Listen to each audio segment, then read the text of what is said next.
আসসালামু আলাইকুম viewers, welcome to mother cooking channel. আজকে আমি আপনাদেরকে রান্না করে দেখাবো চাল কুমড়া দিয়ে চিকেনের ঝোল। আর এই রেসিপিটা খেতে কিন্তু বেশ ভালো লাগে। চলুন তাহলে রেসিপিটা দেখে নেওয়া যাক। প্রথমে আমি চুলার উপর একটি কড়াই বসিয়ে দিচ্ছি।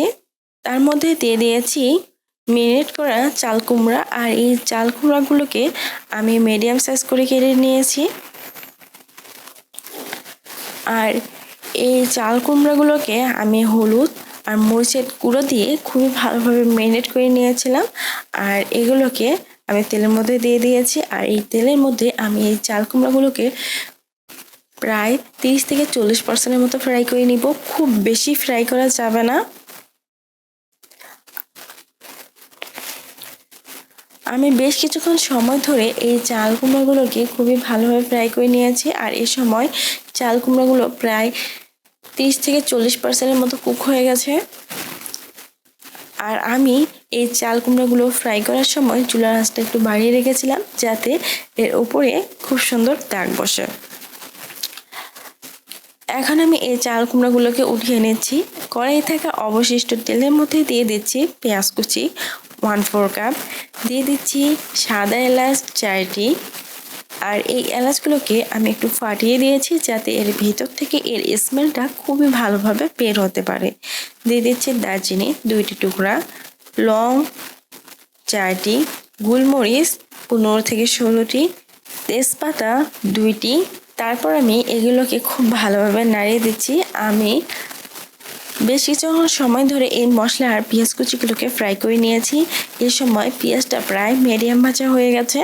এখন আমি এর মধ্যে দিয়ে দিব চিকেন। আমি এখানে প্রায় 800 গ্রামের মতো চিকেন নিয়েছি।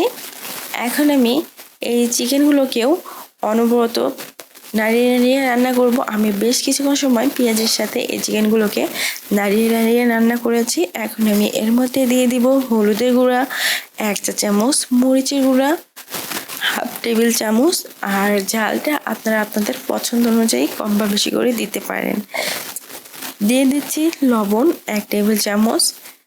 তারপর আমি এই চিকেনের তরকারিটাকে খুব ভালোভাবে নাড়িয়ে দিব। খুব ভালোভাবে নাড়িয়ে দেওয়া হয়ে গেলে দিয়ে দিচ্ছি জিরা বাটা 1/2 টেবিল চামচ, আদা বাটা 1/2 টেবিল চামচ, রসুন বাটা 1/2 টেবিল চামচ। তারপর আমি আবারও এই তরকারিটাকে খুব ভালোভাবে নাড়িয়ে দিচ্ছি। তারপর দিয়ে দিচ্ছি পানি 1/2 কাপ। আর এই 1/2 কাপ পানিতে আমি চিকেনের তরকারিটাকে খুব ভালোভাবে কষিয়ে নিব এবং এর মধ্যে দিয়ে দিচ্ছি ফ্রাই করা চাল কুমড়া। আমি অনবরত কষিয়ে কষিয়ে এই চিকেন আর চাল কুমড়াটাকে রান্না করব। আমি ঠিক এই তরকারিটাকে ততক্ষণ পর্যন্ত কষিয়ে কষিয়ে রান্না করব যতক্ষণ না পর্যন্ত এই যে গ্রেভিটা রয়েছে তা একেবারে শুকিয়ে না যায়। আমি বেশ কিছুক্ষণ সময় ধরে এই চিকেন আর চাল কুমড়া থেকে কষিয়ে কষিয়ে রান্না করেছি। এর মধ্যে যে পানিটা ছিল তাও কিন্তু একেবারে শুকিয়ে গেছে। এখন আমি এর মধ্যে দিয়ে দিব পানি 1 কাপ। আর এই 1 কাপ পানিতেই আমি এই তরকারিটাকে খুবই ভালোভাবে কুক করে নেব।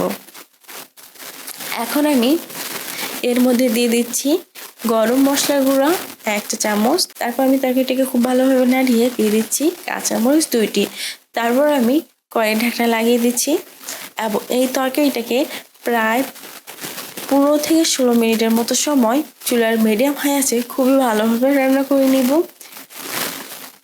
আমি এই তরকারিটাকে চুলার মিডিয়াম হাই আছে খুব ভালোভাবে রান্না করে নিচ্ছি এবং বেশ কিছুক্ষণ সময় পর পর ঢাকনা খুলে এই তরকারিটাকে খুবই ভালোভাবে নাড়িয়ে দিচ্ছি। ফিরে এলাম প্রায় 15 থেকে 16 মিনিট পর। এই সময় কিন্তু চিকেনটা খুব ভালোভাবে কুক হয়ে গেছে, সাথে চাল কুমড়োটাও খুবই ভালোভাবে কুক হয়ে গেছে এবং এর যে গ্রেভিটা রয়েছে তা কিছুটা গাঢ় রয়েছে। আর আমি যেহেতু চিকেনের সাথে চাল কুমড়া ঝোল করছি তাই এই অবস্থাতেই চুলাটা অফ করে দিব। আপনারা চাইলে এই ঝোলটা শুকিয়েও নিতে পারেন। যেহেতু আমি ঝোল রাখতে চাচ্ছি তাই আমি এই অবস্থাতেই চুলাটা বন্ধ করে দিচ্ছি। তৈরি হয়ে গেছে চিকেন দিয়ে চাল কুমড়ার সবজি রান্না। প্রিয় দর্শক, এই ছিল আমাদের আজকের রেসিপি। মাদার কুকিং চ্যানেলের আরও এক্সাইটিং রেসিপি নিয়ে আপনাদের সামনে আপনাদের বাঁধাকপি চ্যানেলের আরও এক্সাইটিং রেসিপি নিয়ে আপনাদের সামনে আবার উপস্থিত হব। ভিউয়ার্স, আপনাদের সকলকে অনেক অনেক ধন্যবাদ জানাচ্ছি পুরোটার সময় আমাদের সাথে থাকার জন্য। আমি উইশ করব আপনারা সবাই ভালো থাকবেন, সুস্থ থাকবেন এবং বাঁধাকপি চ্যানেলের সাথে থাকবেন। এই চ্যানেলে নতুন হয়ে থাকলে চ্যানেলটি সাবস্ক্রাইব করুন এবং ভালো লাগলে লাইক, কমেন্ট ও শেয়ার করুন। ধন্যবাদ।